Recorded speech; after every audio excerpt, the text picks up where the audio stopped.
kelompok 2 ingin mempersembahkan tugas kelompok kami yang berjudul Senja Nusantara.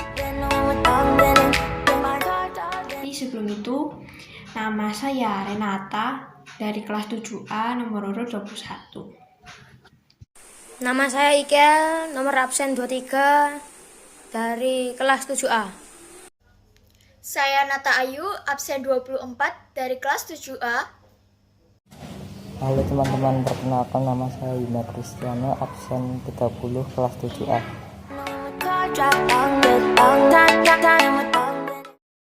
Cerita imajinasi adalah cerita yang dibuat hasil pemikiran dengan membayangkan bentuk keseluruhan ceritanya. Dan ini adalah cerita imajinasi dari kelompok kami yang berjudul Senja Nusantara. Namaku Gita. Aku adalah anak sanggar seni paguyuban di kampungku. Kegiatan utamaku adalah menyinden. Kampungku cukup sepi dan aku termasuk anak yang dapat melihat hal-hal gaib. Tak jarang jika aku menyinden, aku bertemu sesosok siluman ular. Siluman ular tersebut selalu bermunculan di ruangan kosong. Karena keherananku, aku pun mengintip ruangan kosong tersebut. Siapa sangka, ruangan kosong tersebut tidak berpenghuni makhluk gaib ataupun orang. Saat mengintip siluman, ular itu mengetahui keberadaanku. Bukannya aku yang takut, tetapi si siluman itu malah menangis layaknya manusia. Perlahan ku dekati ia dan ku tanya, sedang apa kamu di tempat ini? Ia menjawab, aku hanya sedang tersesat dan tidak tahu arah pulang. Takjub, dia menjawab menggunakan mulut layaknya manusia, bukan makhluk gaib. Setelah berbincang-bincang, dia mengaku bahwa dia memang siluman ular biasa yang hidup di hutan. Wah, bukan makhluk gaib, kupikir. Makin lama kelamaan aku makin akrab dengannya. Mengapa kamu sering ke ruangan kosong sanggar itu? Ada deh, nanti kalau aku cerita horor deh. Nanti kalau aku cerita kamu malah takut ke sanggar. Kita menjawab, gak aku bukan anak penakut. Oke, aku ceritakan di ruangan kosong itu. Ada siluman ular yang tersesat, sebenarnya rumahnya di hutan. Tetapi tersesat di sanggar, entah bagaimana ular itu jadi akrab denganku dan sering menemui aku di sanggar. Maka jadilah teman baik yang kulihat. Cito, berdiri di bulu kutuku, tapi mau juga dong berkawan dengan dia, kenalkan dengan dia. Besok harinya aku datang lagi ke ruangan kosong di sanggar. Pada saat sampai, si ular tersebut berbicara kalau aku dengan ular tersebut harus pisah, dan aku yang mendengar ular yang sedang berbicara tersebut sangat sedih hingga menangis, dan ular tersebut harus pergi saat itu juga, dikarenakan ia sudah mengetahui sebuah portal rahasia yang bisa membawanya pulang. Aku sangat sedih dan terpuruk. Tak disangka beberapa waktu kemudian ular sudah menghilang. Aku menangis tanpa henti. Gara-gara aku menangis, kampungku dan semakin banyak air yang keluar dari mata aku. Dan kampungku menjadi sebuah sungai kecil di mana di sana hanya aku dan temanku lah yang selamat.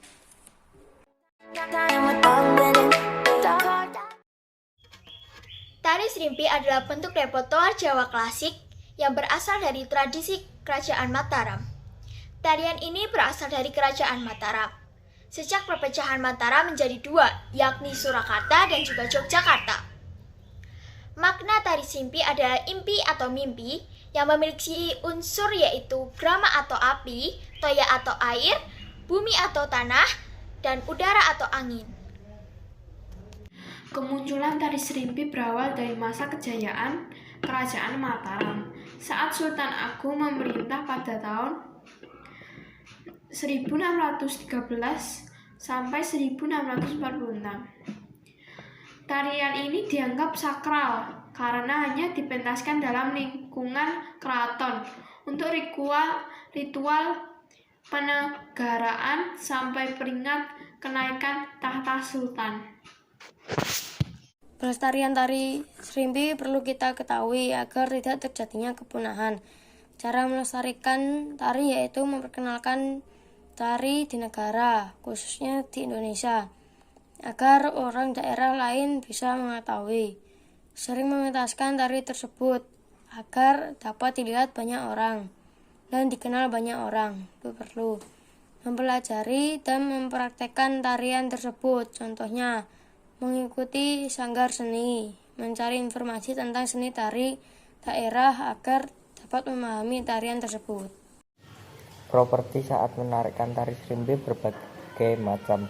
Contohnya selendang, jarik, sumping, sabuk segan, mahkota, dan lain-lain. Ciri khusus tari serimpi sangat menakjubkan dan berbagai macam, memiliki kedudukan yang istimewa. Tarian yang suci dan sakral bagi kota Solo dan Jogja, dan masih banyak lagi. Tak heran jika tari serimpi banyak dipertontonkan oleh masyarakat sekitar.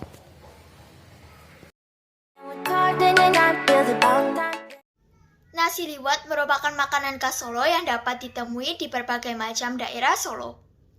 Contohnya pasar tradisional. Pelanggan yang biasa membeli nasi liwet adalah orang luar kota maupun orang asli Solo. Lemak pada nasi liwet terdapat pada ayam nasi liwet, dan juga protein nasi liwet terdapat pada telurnya. Maksimal makan nasi liwet yaitu 2-4 per minggu, karena satu porsi nasi liwet mengandung 220 kalori.